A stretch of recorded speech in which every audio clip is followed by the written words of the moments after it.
Hi, this is Torres McBride with Torres Tech, and this is one of my team members here, Adrian. Introduce yourself, Adrian. How you doing, everyone? I'm Adrian. How did we first meet, Adrian? I found you on YouTube, man. I think the very first video that I saw was how to become a stationary engineer. We're obviously in a much bigger Yeah. place than we were at the time. We had a Yeah. tiny little room. Yeah, when I met you, you had like a very small room in this building, Yeah. and then you very shortly after you progressed to a bigger space, and then after that you just kept progressing to a bigger space, Yep. and then you got a space, and then you extended that one, Yeah. and then it's just the expansion is very quick. Oh, we're actually expanding more. We're going to get another room because we're going to start these hands-on classes, and we're going to have hands-on classes just nonstop. Nice. What made you want to get into the HVAC field? I was looking to get into a skilled trade, that's going to pay better than what I was currently already doing. So first I was looking into like elevator trade because I had heard that it's very, it's one of the highest paid blue collar trades. Yeah. So I went to like one of the union recruitments. The line was like 3 blocks long. People were standing there, 3 days. So that ended up happening. And then I started doing some more research on, other trades that are, up and coming, that are in demand and stuff like that. So I started hearing about the HVAC trade. So I said, okay, I started looking into it. It's very interesting. For the most part, most of the schools that I saw, I didn't really like what I saw, like the big names, like the TCI and the Lincoln Techs and the Apex. Like, they just didn't have that much going on in the classroom as far as like equipment goes, And it was just like a very rushed process. When you go there and you ask about information, it's just very. You walk into the hallways very quickly. You just feel like they're doing you a favor or something, I did come across one school. And it was a whole different feeling when I went there to find out what they're about. They're much smaller and it's more like a mom and pop type of thing. So I felt comfortable enough that I pulled the trigger on that, and I did like a 7-month like a basic HVAC course, right? And then somewhere along that 7 months, I started hearing about like the refrigeration engineer side of it. So after the 7 months that I finished there, I rolled right into it was like 225 hours they have there for the refrigeration course. Rolled into that, and that pretty much extended the whole stay there for like a year.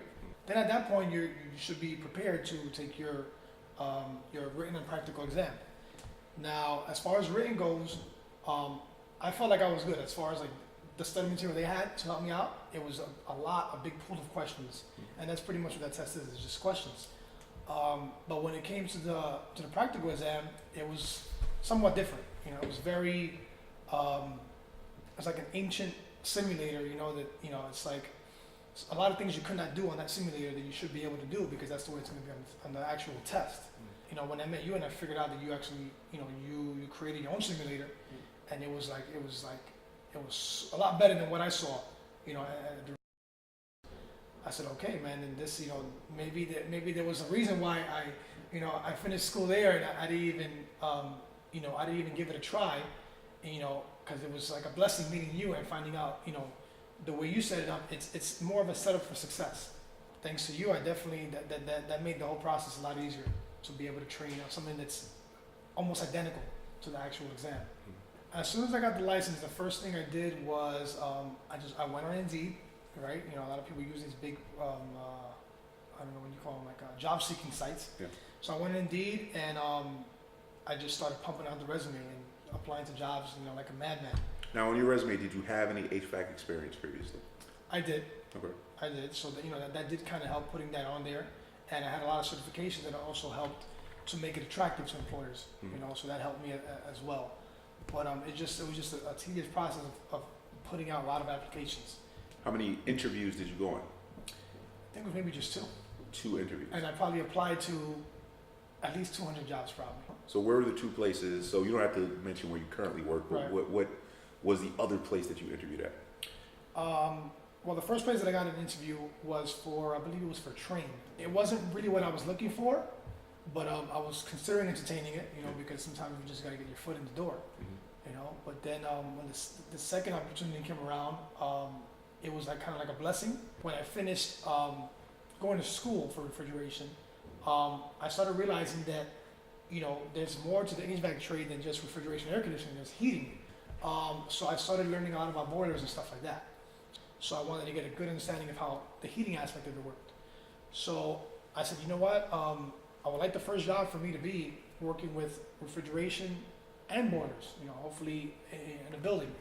So when I got the second opportunity I got for an interview was for heating, pretty much. It was just exclusively boilers.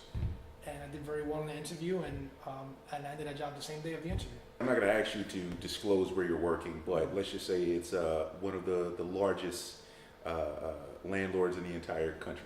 Probably, yeah. Right. I can say that. And there were some recent problems with heating systems that caused them to look for new people to replace the previous employees that they had servicing that Yeah. equipment. And you're one of those people who are working on the heating equipment. So the reality of the job versus the educational component of it, what, because you were pretty much thrown into the fire.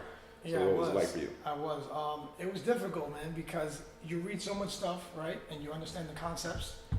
But when you get on the field, and I mean, obviously all these concepts apply, but when you see the equipment that you're working with, because where I work at, the equipment was in such disrepair for so long and just neglected that it's so much going on. There's so much things wrong that you have to repair, but you have to prioritize the repairs because you cannot shut off the boilers and have no heat during the middle of the winter where it's like 20 degrees. So a lot of times you keep some equipment that's in bad condition running, as long as it's still running, for the sake of keeping people comfortable, right? And you just prioritize. And there's also a lot of difficulty with getting things paid for, because sometimes if something costs too much, we have to get a proposal, from who we work for. And a lot of times they kind of deny that proposal. They don't want to pay. They just say keep the equipment running as best as you can. So, and a lot of times this equipment, it's in very uncomfortable positions. It's in dark rooms. It's very damp. There's a lot of roaches and all kinds of stuff like that.